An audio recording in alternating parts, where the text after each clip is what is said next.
move, transfer to APT from Star Magic? Thank you for your question. I just wanted to explore more opportunities. Okay. Oh, Jimmy. And gusto ko lang po mag-explore more, pero at the end of the day, I'm always thankful for everything that I've achieved through the help of PDB where I started. So I'm so thankful for them. Okay, so are you going to be part of Kapuso na rin? No longer a kapamilya? Kamusta? For now, yung sinign ko pa lang po is management contract with, of course, AAA, that's APT Entertainment. And so far, I feel very blessed kasi I feel that APT is a very personal management, would really care for its talent. So I'm so excited for what's to come, and I feel very grateful na finally, alaga na po ako ni Tito Rams and Direct Mike. Okay, briefly, paano ka na-connect with the APT? Kasi Na-meet ko po si Tito Rams through Ate Marian before. Nagkita po kami sa Guillermo Awards. o si Marian And- pala ang dahilan. Yes po, and then nagkita po din po kami sa fashion show.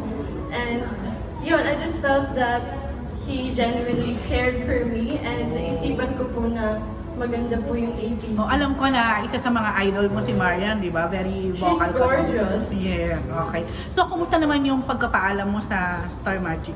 Nagpaalam po ako sa kanila formally.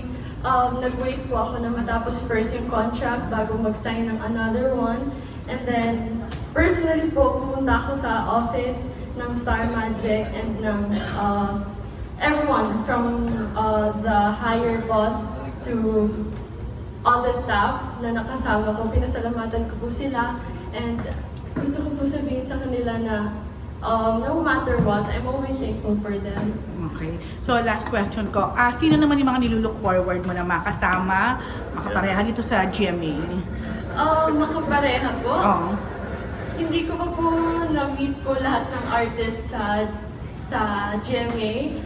So, I'll just look forward to that po. Abangan niyo na lang po. Last. Ano ang plano ng APT sa'yo daw?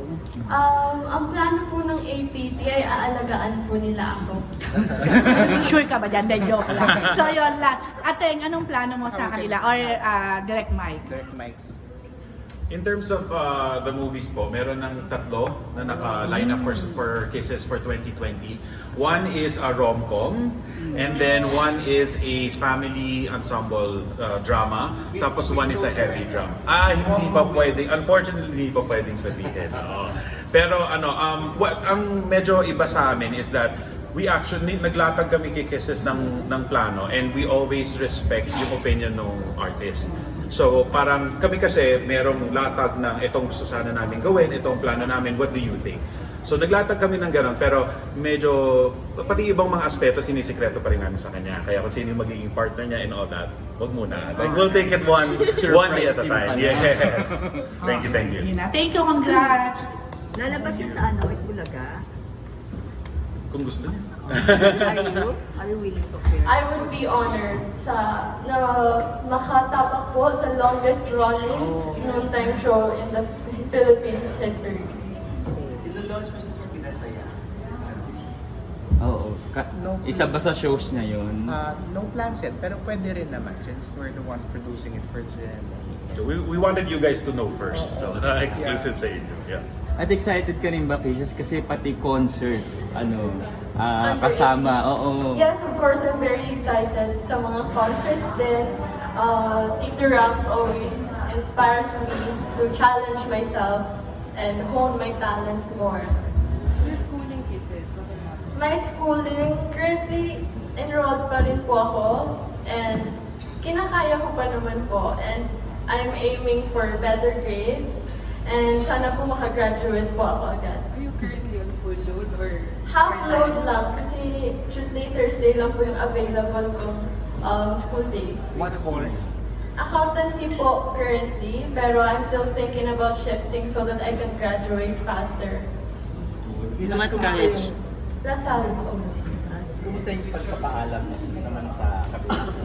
It was okay kasi nagpaalam naman po ako sa maayos and then nagpasalamat po ako sa lahat ng naging blessings for me kasi I've been there for 2 years And naging maganda po yung career and naka-experience pa ako ng maraming masasayang bagay. So, I really wanted to thank them.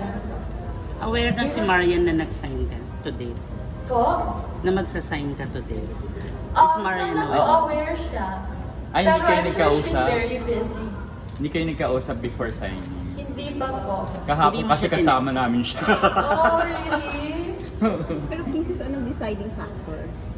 Po. Anong deciding factor? Ano yung naging deciding factor para finally? mapunta ka sa... I think the deciding factor for me is when nakita ko sila, I felt like my future family ako in showbiz. That's what I thought. Hindi na-feel dun sa dating. Not necessarily. I mean, someone like me on my age is always willing to explore more things, to enjoy. So, I think for my age, that's very normal. Somehow na-inspire ka dun sa pag-aalaga nila kay Marian sa kay Maine. Yes po. Na-inspire din po ako sa kwento nila Tito Ralph kung paano sila mag-alaga ng artist. It's very personal. And na-inspire po ako na si Ate Marian, she's very inspired hanggang ngayon sa career niya. At this point, she's still inspired and positive. And that means na kung ganun ka-positive, probably yung mga tao din sa paligid niya, very positive. So I like that kind of atmosphere. At ngayon, mas open na pwede kang makapagtrabaho kasama si Marian. Yes po. And for everyone's information also, pero before that, we would like to thank the family of Kisses, especially the parents na nagtiwala sa amin. Pero pumasok kami sa pag-uusap right after ng expiration ng contract niya, and we made sure na maayos yung pagpapaalam nila sa ABS because we respect the network's contract and their talents and the management because importante yung respeto sa samahan lalo na sa industry. So nung sinabi nga nila na they would like our services bilang management, is kami naman willing tumulong. So we sat down and nag-usap kami kung ano yung gusto nila, ano yung hinahanap din nila sa management, and ganun din naman kami, kinausap namin siya ano yung gusto niyang ma-explore pa, at pinag-usapan namin for better plans nga para yung gagawin niya ay yung nandun sa gusto niya at hindi yung binigay lang din sa kanya. So, ganun po. Kasi naging maganda po yung paglipat niya, maayos. So, thankful po kami sa kanya at sa parents niya for trusting us. Is nagsabi ka ba or nagpaalam ka kay Don? Hindi po. Okay. Nag-ready ka na yung magiging reaction ng fans mo? Yung mga supporters ko po naman, alam ko na no matter what, they're always there for me. And I'm really happy na andyan lang po sila palagi. At saka, sana po ay supportahan po nila yung mga paparating na mangyayari sa career ko. And thank you for always being there. Mas gusto Okay mo ka ba pa rin ngayon ba na sa love team or gusto mo solo na ngayon? Not really. I'm open to everything. And nagta-trust po ako sa mga plano nila for me. Kasi alam ko po na nakikita nila yung best for me. And in line din po yun sa mga gusto ko pong mangyari. Paano yung mga endorsements mo? Na-inform mo na lang? Na-inform na sila? Na-inform naman po sila. So AAA, for sure maraming gusto magpamanage sa inyo. Bakit napili nyo na i-manage si Kasama. Kisses? Sa AAA kasi meron kaming mandate from the chairman na to keep it small. Kasi ang philosophy niya is really personal management. So talagang very mapili talaga ang AAA in terms of accepting new talents. Yan sinabi nga ni Tatay, don't ever see them as just actors, actresses. They are your clients also. So you have to help them. Kumbaga, humingi sila ng tulong sa atin to help them and guide them.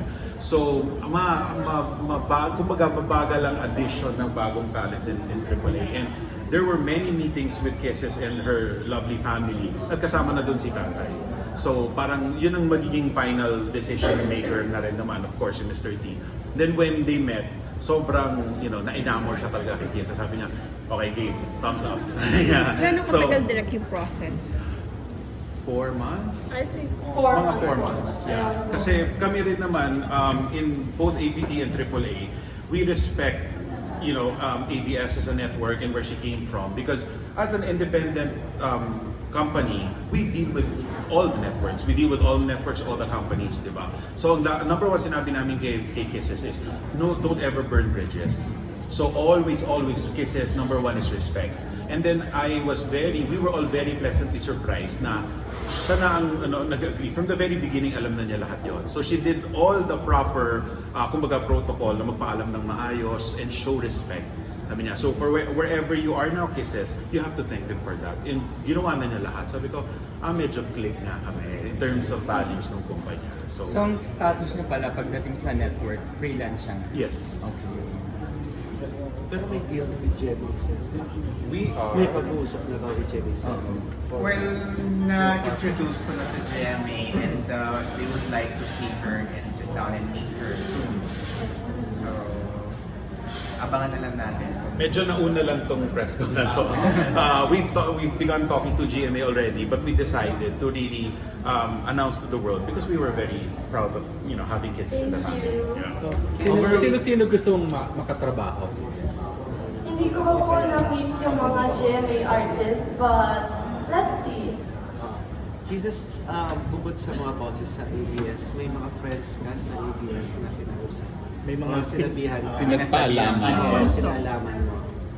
Sa loob ng 4 months, wala po talaga akong sinabihan na kahit kanino. You opted to keep quiet. Yeah. Kahit And sila may wala po talaga akong... So magugulat din sila ngayon. Maybe. So hindi ka nag-consult prior to I transfer? have enough consultants at home. That is my mom and my dad. Kisses, was it hard for you this decision na huwag na ituloy sa ABS ang career mo? I think it was a natural decision. Sobrang easy lang nung pag-decide ko na mag-sign with ABT. Kasi magaan lang po yung decision. Kasi wala namang bad blood. Gusto ko lang po talaga mag-explore. That's it. So, bakit gusto mo mag-explore Kisses? Bakit hindi ka nag-close dun sa idea na ituloy-tuloy mo maging kapamilya at sila magtuloy ng career mo? Of course, may reason talaga din doon kung bakit ka nag-decide to explore other. I feel like marami kasing opportunities everywhere and there are so many doors na open for you. So I feel like you have to follow your heart, which kasi yung heart mo, it knows what's good for you. So I felt like I just listened to my heart and yun, tinuro yung APT. So I have to follow it. Mag-regular ba si Kisses sa Bulaga? That we haven't already. Well, kasi like I said, all the decisions we also post to Kisses, and of course she wants to be to guest in Bulaga. I don't know kung if she would be as interested in becoming a regular host. Hindi pa namin po napag-uusapan yung part. Okay. How would you like to work with AAA artist si Maine Mendoza? I would be honored to work with Ate Maine Mendoza. I met her before sa bench photo shoot namin and I like her. Kasi you mentioned you want to explore. So you mentioned you want to explore, diba? Yeah. Ano yung mga nagawa mo na before na, I mean, hindi mo pa nagawa before na gusto mong gawin na you're with you? I think mag-undergo po kami sa planning stage, but I would be very excited to share it with you once it's all done. So after the contract signing, ano nang plans What's next? for Kisses? Tinanong din namin siya ano yung gusto niyang ma-explore pa. Siyempre, may mga acting workshops tayo ni-enroll sa kanya. And busy pa rin naman siya sa studies. So most of the action siguro mangyayari yan by 2020. But for now, this is the first step. And then trainings, and then workshops. And then maybe if GMA would like to seek her services for some projects, baka may humabol for the last quarter. And movies, definitely, because she signed up a movie contract with us. I also wanted to share about that kasi nung with one of our latest meetings with Kisses about a week, 2 weeks ago, nilatag namin, ito yung mga gusto namin gawin mo, ganyan, what do you think?